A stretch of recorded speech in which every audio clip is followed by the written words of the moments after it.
Hey guys, welcome to Debunked, where we're going to be putting out a series of videos for you guys based on theories or myths in the world of strength and conditioning or sport and exercise science. We will take a look at where these myths or theories have come from and then take a further look into why they're actually wrong based off of what the scientific literature actually states. So in today's video, we're going to be taking a look at the theory of weight training is bad for children and adolescents. So this theory or myth started around the 1970s and 1980s and comes from the concern that kids will be causing damage to their growth plates if they participate in a strength training program, leading to the premature closure of growth plates and overall stunted height. Although this damage is only related in a situation where the bones have been fractured, which is more likely to occur in contact sports like rugby league or soccer, which most likely your child already plays or has done for some time now. A 1996 paper published by the NSCA, or National Strength and Conditioning Association, which is the most recognisable regulatory body in the USA in regard to strength and conditioning, states that despite the old beliefs about youth resistance training being ineffective and unsafe, resistance training is now recognised as an important component of youth fitness programs, health promotion objectives, and injury prevention strategies. This paper also states that most of the reported resistance training related injuries in the 1970s and 80s were mainly due to poor training, excessive loading, poorly designed equipment, and lack of qualified adult supervision in the gym. Obviously, resistance training does carry some risk of musculoskeletal injury, although this risk is no greater than that of participation in other recreation activities or sports in which children regularly participate in.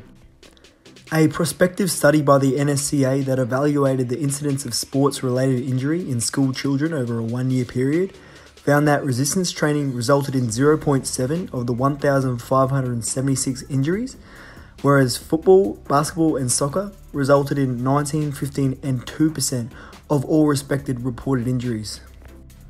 High Performance Training for Sports, the authoritative guide for ultimate athletic conditioning, a book that is written by some of the most highly qualified strength conditioning coaches, sport and exercise scientists, exercise physiologists and physiotherapists in the world, states that despite earlier misconceptions, there is now a wealth of evidence supporting the use of resistance training by both children and adolescents.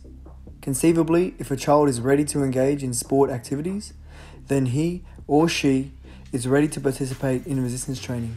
Although there is no minimum age requirement for a child to start resistance training, the child must be sufficiently mature enough to understand instructions and be able to choose to participate. So far it looks to me like these theories surrounding the use of resistance training in children and adolescents has been misconstrued in a major way based off of seemingly outdated studies. I'd like to dive a little deeper now and take a look at the potential benefits in resistance training or weight training in regard to children and adolescents. A peer-reviewed article on resistance training for children and adolescents touches on how in the past resistance training was seen to be detrimental to youth athletes and was specifically avoided out of concern for damage to the adolescent skeleton. It then proceeds to state that multiple studies have since discredited these theories, even stating that when designed properly, resistance sessions are often completed injury-free. Athletes who incorporate resistance sessions into their training regime have demonstrated decreased rates of fracture, musculotendinous and muscle injuries associated with sport-specific practice and competition. This goes hand in hand with the 2012 study by the Journal of Sports Medicine that states, high-strain eliciting sports like gymnastics or weight-bearing physical activities are strongly recommended to increase the peak bone mass. Which makes perfect sense, as we already know that resistance exercise can increase bone density through ossification or bone generation. The textbook High Performance Training for Sports also states, given the strong evidence supporting the use of resistance training throughout all stages of maturation in terms of performance enhancement and injury prevention, resistance training is one of the cornerstones of long-term youth physical development strategies. Also stating that early exposure to resistance training will increase the likelihood of the young player making a successful transition from junior ranks to elite level sport. This also depicts that Measures of muscular strength and power can also be significantly enhanced when children are exposed to a variety of forms of resistance training and not just weights.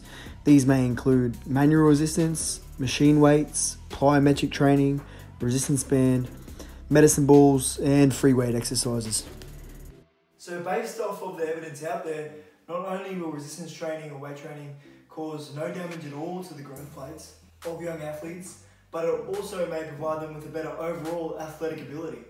This provided that they're training in a safe environment with the use of proper equipment, an appropriately prescribed program, lifting with good technique, under the supervision of a qualified adult. Resistance training has also shown to improve bone health, increase muscle mass and general strength, improve overall sports performance and prevent injuries. I'd also like to point out that participating in resistance training or weight training as a child may help to form good habits or virtues in that child that they can then utilise as an adult further down the line in life. Not only in terms of their health and fitness, but also in terms of fitting into general society. I hope you guys enjoyed this video, and we'll definitely try and put more of this content out there for you guys. That was Debunked.